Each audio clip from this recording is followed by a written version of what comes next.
Please like and subscribe Varta Kiranam.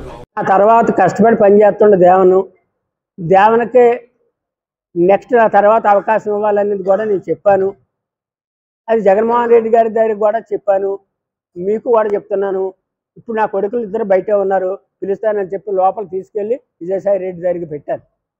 పెడితే ఏమైనా దేవన్ని next మన ప్రపోజల్ పెడుతున్నాం, నీకేమైనా అభ్యంతరం? నాకేం అభ్యంతరం లేదని విజయసాయి రెడ్డి సమక్షంలో దేవన్ చెప్పాడు, దేవన్ పేరు చెప్పాడు వంశీ. మరి ఈవేళ నేను తీసుకున్న నిర్ణయం తప్పు అనేది అది ఎలా చెప్పగలుగుతాడు? చెప్పలేడు. సత్యబాబు గారు అన్నారు, నాగిరెడ్డి గారు దేవన్ పేరు మేము ప్రపోజల్ పెడతాను, నీ అభిప్రాయం ఏంటని. నా అభిప్రాయం మీ అభిప్రాయం ఒకటిగా ఉంది సార్, పెట్టేయండి అన్న. ఇది మనసులో పెట్టుకున్నాడు.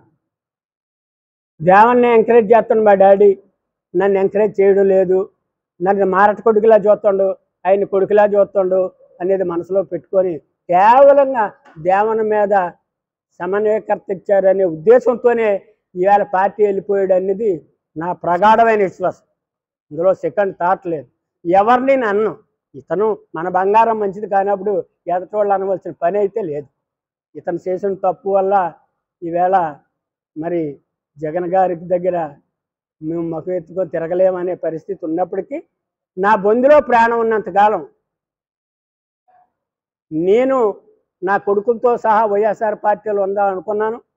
కానీ అందులో నా పెద్ద కొడుకు దెబ్బతీశాడు. అయినప్పటికీ నేను మాత్రం నేను చనిపోయే వరకు కూడా వైఎస్ఆర్ పార్టీలో ఉంటాను.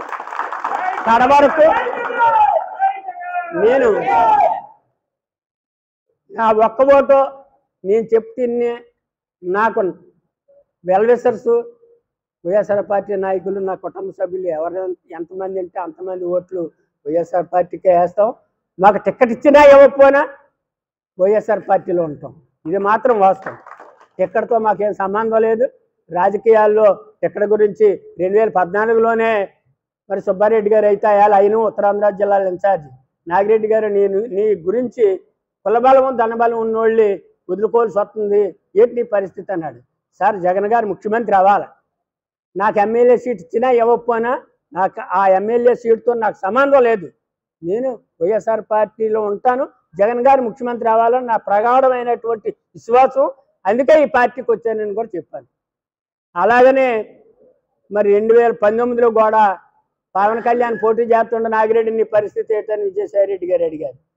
సార్ గెలుస్తాననుకుంటే మీరు టికెట్ ఇస్తారు, నేను గెలవాలనుకుంటే నాకు టికెటే అక్కర్లేదు, జగన్ గారు ముఖ్యమంత్రి కావాలా, నాకు ఎమ్మెల్యే టికెట్తో నాకు సంబంధం లేదు అని చెప్తూ ఓ మాట అన్నాను. మీరు గెలుస్తారంటే కదా ఇస్తారండి, జయాబు చేయాలి, ధైర్య నిర్ణయం, అది మన చేతిలో లేదు. జగన్మోహన్ రెడ్డి గారు ఇవాళ ఎన్టీ రామారావు చిత్రనంద దాస్ మీద ఓడిపోయాడు. కోమట అభ్యర్థి సొంత ఊళ్ళో చిరంజీవి కోమట అభ్యర్థి చేతిలో ఓడిపోయాడు.